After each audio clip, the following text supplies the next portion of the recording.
Inflation affects everything, your wallet, your trades, and of course the whole global economy. So in this video, I will explain what inflation is, how it works, and also of course why it's so important. I will try my very best to use no overcomplicated words or language, just simple and useful insights for every trader, investor, and basically everyone. But all right, so let's begin here by answering the very important question, what is inflation?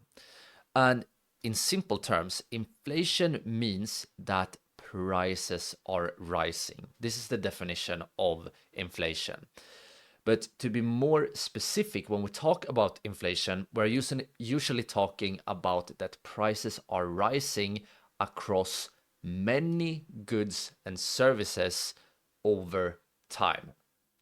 So for inflation, you can say if the prices are rising for just one item, you can say that we have inflation for that particular item. But in general, when you hear the word inflation, we're talking about that prices are rising across basically the whole economy. And another very important thing about inflation is that when inflation happens, your money buys less than it used to. So for example, this is something you might have realized that, $100 bill today buys much less compared to say, 10 or 20 years ago. Inflation means that you will buy the same amount of money buys less over time. And inflation is often measured as the percentage increase in prices over a year. So when we talk about, when someone say that the inflation is 3%, what they usually mean is that the prices have risen 3% over a period of 1 year. But now then, and this is very important, why does inflation even happen? Well, inflation happens for multiple reasons, and it often happens when people are spending more than the economy can produce. Or in other words, a more fancy way we can say this is that when demand is, higher than the supply. So let's say that, we're talking about hamburgers. If many more people are willing to buy hamburgers than what, let's say McDonald's can produce, this will push the price. This will push the price up because now the McDonald's can raise the price level and still be able to sell. So when demand is larger than supply, this leads to inflation. But that's only one reason. It can also be caused by higher costs for things like oil, wages, or materials. So if the producer have to pay more for, let's say, oil and other things they need to make their product, then in order to make a profit, they sometimes have to rise the prices, and this will lead to inflation for the consumer. And also another reason that is pretty important is that in some cases, inflation continues simply because people expect prices to keep rising, which then in turn can influence their behavior. So for example, let's say that you believe that the prices of cars will continue to go up in the future. So the inflation, you might think that the inflation will even increase in the future. Then you might think that it's smarter to actually buy the car now so you don't have to pay more later. But the fact that you think this and buy your car now will lead to an increase in demand. And remember from earlier that an increase in demand can push prices up. So just the sort of psychology that people expect prices to rise can actually lead prices to rise even more. But all right, so now the time has come to how we measure inflation with the focus on a very important number called the CPI. This right here is a number that every single trader, investor, and in my opinion, everyone needs to know about the CPI.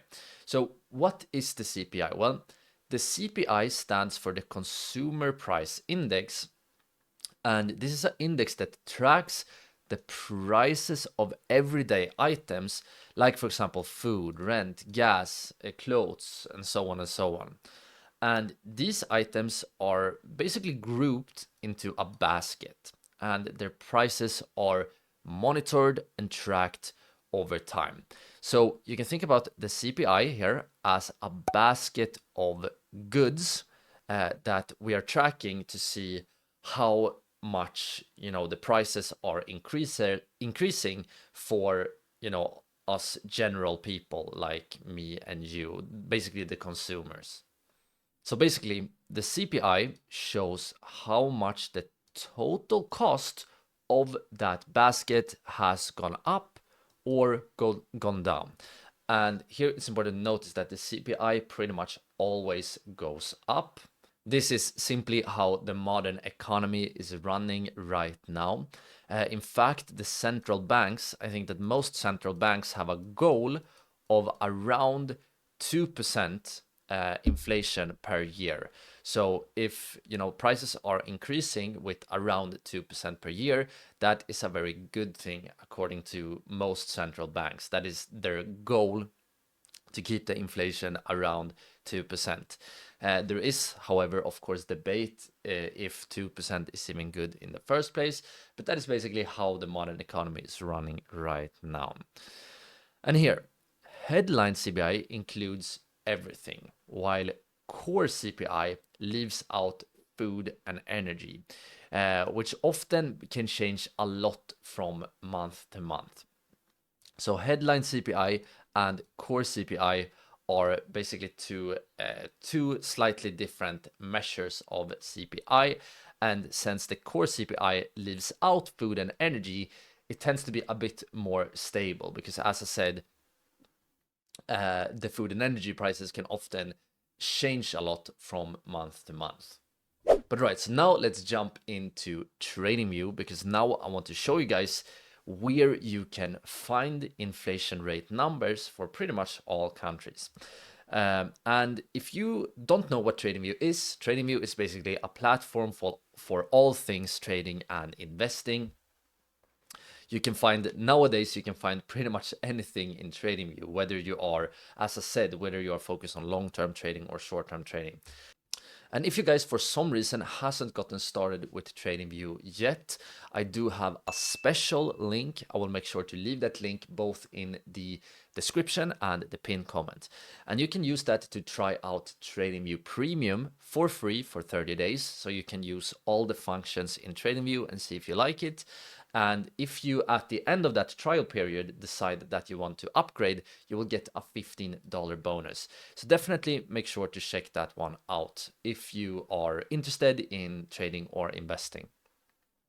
But now let's take a look at where you can find these inflation numbers. So first of all, you go to tradingview.com, then you go up here to markets, then economy, and then you go here to inflation rate and press right here. This will take you to this page right here. And right now, if you scroll down here, you can see that now we are currently looking at G20 countries. So you can, for example, see some extreme examples.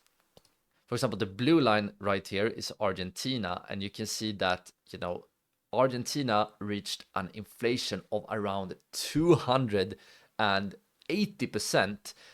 in 2024.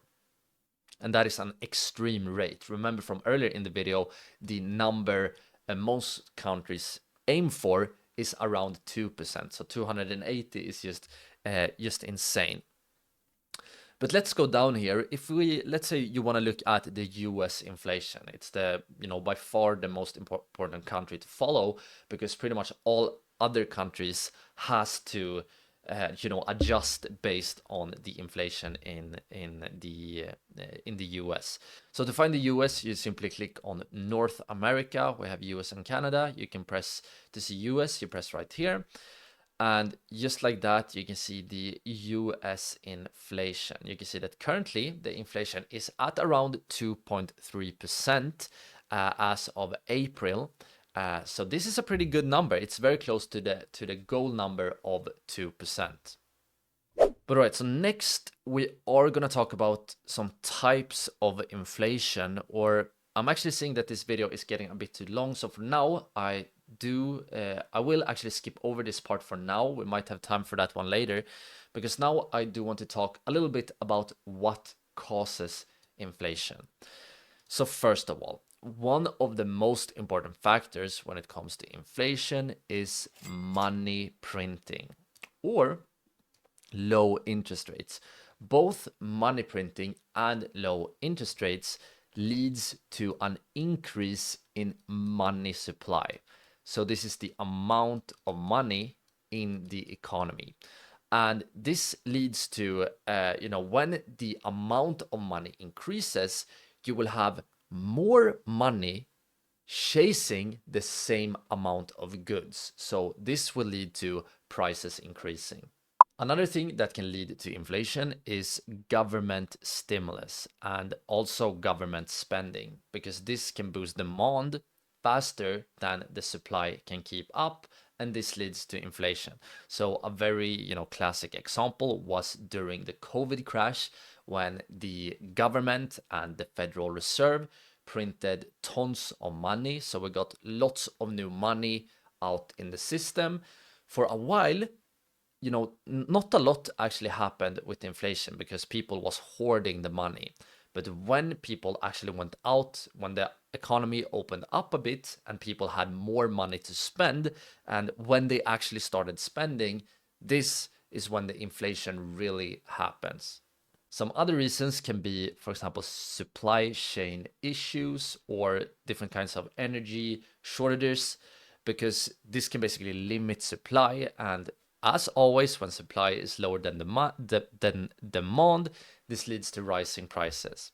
Yet another thing, this we have briefly mentioned already, but when people expect prices to rise, they may spend more now or charge more now, which can make inflation worse. So this is true for many things in the economy, that the expectations of people will affect how they act, and that in turn affects the real economy. The same thing is true for things like the stock market, that when people thinks the stock market will crash, they might sell, which leads to the crash being even worse, which leads to even more people thinking it will crash, and so on and so on. This is a very important thing in economics in general, that our beliefs basically shape the reality. But all right, guys, so we do have some important sections to still go through: how inflation affects you, how inflation is managed, and some real world examples. And I also have a simple calculator. But this video is getting pretty long right here. So for the regular YouTube, I think I will wrap this video up right here. But as usual, I will make sure to release this full presentation for our YouTube channel members. If you didn't know, we have an amazing community right here on YouTube, where I share things like this presentation and many other presentations. I also share some exclusive videos, some exclusive trading tools, and some other exclusive educational tools. So if you want to get access to much more content and at the same time support my work here, please consider becoming a channel member by clicking join down below. We would all love to have you in the community. But alright, guys, so if you want to dive deeper into economics and finance to become a better trader, a better investor, or just make smarter financial decisions in general, then I highly recommend to check out this playlist next. I hope to see you in another video soon. Take care. Ciao, ciao.